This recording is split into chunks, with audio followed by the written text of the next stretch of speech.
Tout commence en 1998, dans une maison tranquille de Louisiane, aux États-Unis.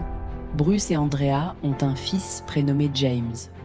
C'est un enfant joyeux, en bonne santé, à une exception près, dès qu'il commence à parler, ses cauchemars deviennent insupportables. Chaque nuit, le petit James se réveille en hurlant. Couvert de sueur, agrippant les draps, il ne crie pas « maman », il crie des phrases incohérentes pour un enfant de 2 ans.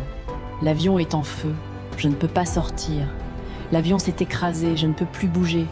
Au début, les parents pensent qu'il a été traumatisé par un film. Mais les détails deviennent trop précis. En jouant avec des avions en plastique, James en prend un et le fait s'écraser dans le tapis. Il dit à son père « c'est un corsaire, c'est mon avion ». Puis il désigne une petite pièce sous le ventre du jouet. C'est là que les bombes explosent. Bruce, pilote amateur, est sidéré. Son fils ne sait ni lire ni écrire, mais il connaît le manche à balai, le carburateur. Il utilise un vocabulaire technique digne de la Seconde Guerre mondiale. James affirme que son vrai nom est James Houston. Bruce plonge dans les archives de la guerre du Pacifique. Il tape James Houston et Corsair dans un ordinateur.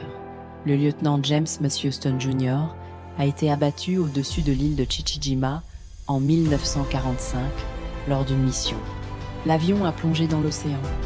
Les détails de l'accident correspondent exactement à ce que James raconte. Bruce localise une vieille survivante, Anne, qui connaissait James Houston. Ils organisent une rencontre. Lorsqu'ils arrivent, James s'approche d'elle. Il ne la regarde pas comme un étranger.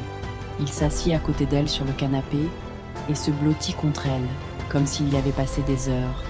Puis il lui demande « Où es-tu allé quand tu as reçu ma lettre ?» Anne fond en larmes. Juste avant sa mission fatale, Houston avait écrit une lettre d'adieu à sa sœur. Ce secret n'avait jamais été rendu public. James décrit un ami pilote nommé Jack Larsen.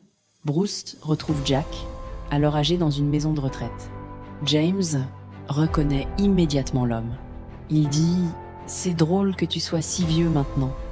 Ils ont passé l'après-midi à discuter de la guerre, vérifiant des noms et des dates avec une précision effrayante. Pourtant, au fil des années, les souvenirs de sa vie passée ont commencé à s'effacer, comme un rêve. À l'âge de 6 ans, il dit « J'ai eu une vie courte la dernière fois, cette fois-ci je veux m'assurer de grandir ». Pour sa famille, la preuve était indéniable. L'âme, parfois, porte le poids des combats passés. Merci d'avoir regardé.